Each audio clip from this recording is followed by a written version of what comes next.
We're here in Rio de Janeiro, and I am joined by UFC Women's Bantamweight Champion, the undefeated Ronda Rousey. Ronda, thanks so much for joining me.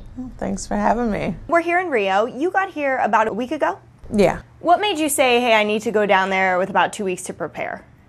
Well, I just wanted to get acclimated. It's one of those luxuries I never had in judo, where I would pretty much show up the day before and then weigh in the morning of and then fight all day. Right. And so, and also there's a time difference. We're fighting at like 2 a.m. local time. So, and it's such a long fight and everything like that. I just wanted to get like used to it and comfortable here and everything like that. So I brought my candles from home. I brought my pillow. Yeah, it's kind of homey. It's nice. It's really put things into perspective because my judo coach, Justin Flores, was actually my teammate for a lot of these teams. So we came here together for the Pan Am Games and the Worlds in 2007. And the huge difference from how we were treated then to now, like we just like give each other a look sometimes, like, are you kidding me? Like, you know, we've come, like, we really come so far. You asked to have this fight down here. You said you wanted to fight Bethe, your opponent, on Saturday night in her backyard. Now that you are here, are you glad you made that decision? Oh yeah, definitely. I love it here. I love fighting here. I always fought above myself in Brazil. And there's just, I called them lucky cities. I had like two luckiest cities. It was Rio and Budapest were my two luckiest cities where I always like fought the best. So if I was ever fighting down here, I'd get really excited about it. And plus, like, the weather is a lot like home. If I had to move anywhere outside of the U.S., I think I would probably move to Rio. Okay. All right, and you're no stranger to how the fans react. They've got cheers, they've got chants, they like to boo the opponent. Yeah. So that won't come as a shock to you when you step out there for weigh-ins or on the fight Saturday night? No, not at all. I mean, I've fought thousands of matches in my life, and about 99% of them I've been booed. You know, it's just, it's what I've been used to. And I always did amazing here with, like, you know, the thunderous sounds of boos, and it's kind of funny, the only time I ever got cheered for in judo was also here. They gave me both sides of the spectrum, and I'll always be appreciative to the Brazilian fans for it. It's that noise and that pressure that brings the best out of me. It's not, oh, everybody loves you, so it's okay. It's like, everybody cares. This is an important moment, and I'm going to be the best in it. At the press conference when they announced this fight, people went crazy for you. People did really cheer you. So do you think this might be, you know, one of the only times that the American also gets a lot of cheers? I don't know. I mean, I'm not going to count on it. I'd be really happy if it happened. I grew up watching the Rocky movies, and I always loved Rocky IV. And if I could live out my personal version of Rocky IV, it would just be like, it would make my life. But, you know, I mean, I would be appreciative either way. All right, well, let's talk about your opponent, Bethe Correia. The rivalry started when she was talking about your teammates. When she started kind of calling you out and saying, okay, now there's just 3 left to beat, now there's 2. When really did she get your attention? Well, she got my attention the first time when she fought Jessamine, and she put her 4 fingers up and put one down. When Shayna called her out after that, you know, she had all of our attention. It wasn't until she started joking and making really classless and over-the-line remarks about suicide when everybody knows. I mean, if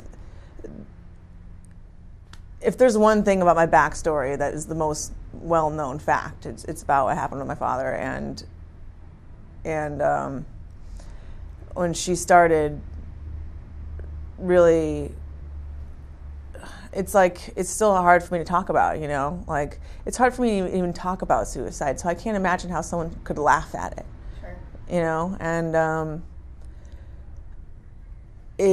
that's when it got to the point when I'm like, okay, this is the career that I chose. I put myself in this position. If people pick on me or they pick on my teammates, I mean, they chose this. My family didn't choose this. And for them to get hurt and to be disrespected crosses line. Yeah. And it's like they didn't choose a fighter's life. It's not like, and then I felt terrible that I like put them in this position, you know? And it's still like an open wound for us, you know? And even if it didn't happen to us, it still happens to people. And it's nothing to joke about. You don't laugh about it. You don't laugh about suicide. You don't. And, you know, it's different than like regular pre-fight talk. We're like, oh, I'm going to kill you. No, I'm going to kill you. You know, that's like fine. That's selling a fight. But, I mean, it's just, that's when it got to a point where I was like, now the path that I chose in life is hurting those that I love. And I have to make sure that they never get hurt again. And so I have to make such a blatant example out of this chick that any girl that's looking to get a fast track to a title shot decides that the way she went isn't worth it. What hurt you more? Was it the comments that she said or the way then she tried to explain them away and then say, well, Ronda's now playing a victim? Well, the thing is, she never apologized. What she said is she complimented herself. She says, I'm humble enough to ask for forgiveness. I mean, asking for forgiveness isn't an apology.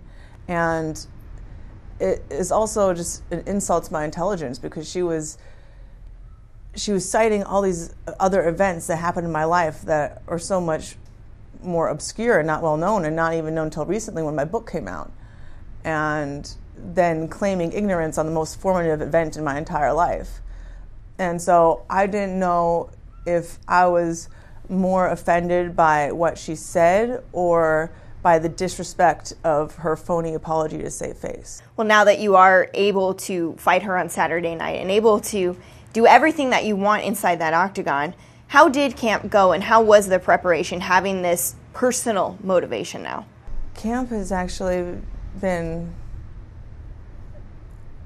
it's been like rejuvenating to me. I had the book tour and everything right before this, and it was so much work and going all over. And it was very emotional time of like, you know, just putting everything out there and meeting all of like my fans, like, you know, like hundreds and hundreds of them a day. Yeah. And it was a really eye-opening experience, but also very draining in its own way. And so I was so happy to go into camp and just to really isolate and go back to like what I love and what I really feel like I was born to do. Like going outside and touching on that other career stuff, it really makes me appreciate fighting so much more. It keeps me from burning out. It really makes me see that the fights and the camp and the whole process is really like my place of solace. It's not really my place of work. And the reason why I've always been drawn to fighting so much is it's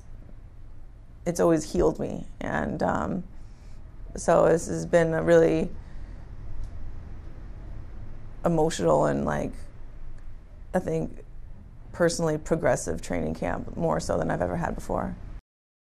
You've said you want to make Bethe pay for 25 minutes. You want to embarrass her. You want to beat her in the most devastating fashion. But knowing you and watching your performances, you've got a killer instinct.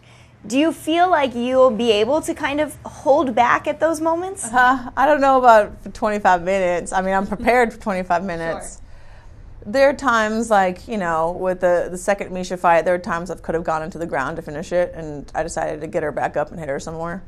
And my mom was not amused about that. To be honest, like, me and my mom have kind of gotten into it a little bit over this fight because she wants me to finish as quickly as possible and do things as usual, you know, and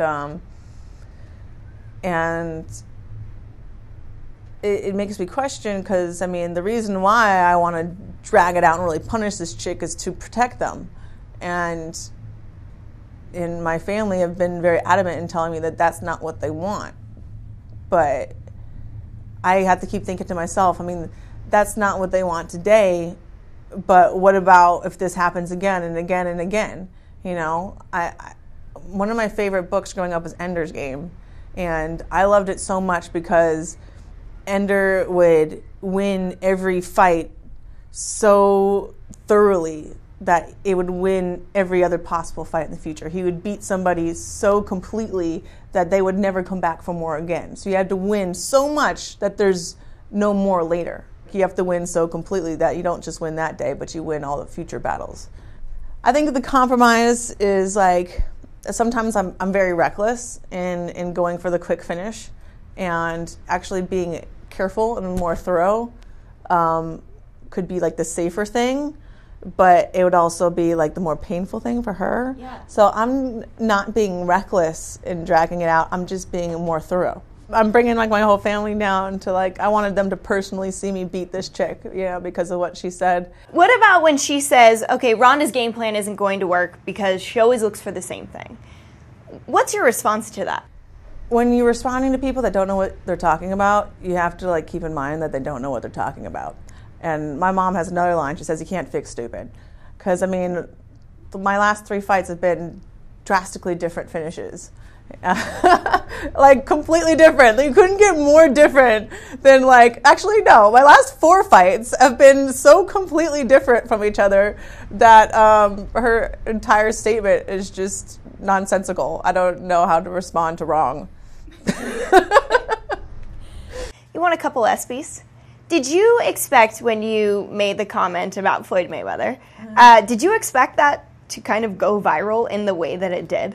I wasn't surprised. After the ESPYs the year before, I was like sitting on the couch like post-surgery, and I was up for Fight of the Year that time. I've never said anything but nice things about Floyd Mayweather, and he was just kind of like purposely being a little prick. And then I was like, you know what? Fine.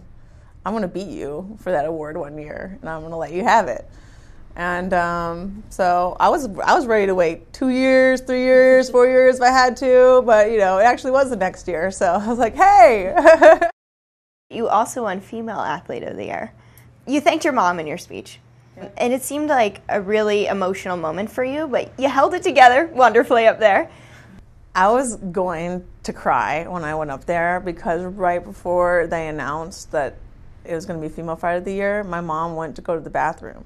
Like, they only let people come back out when it is a commercial break. Oh, okay. And so, like, she left to go to the bathroom, and she wasn't going to come back.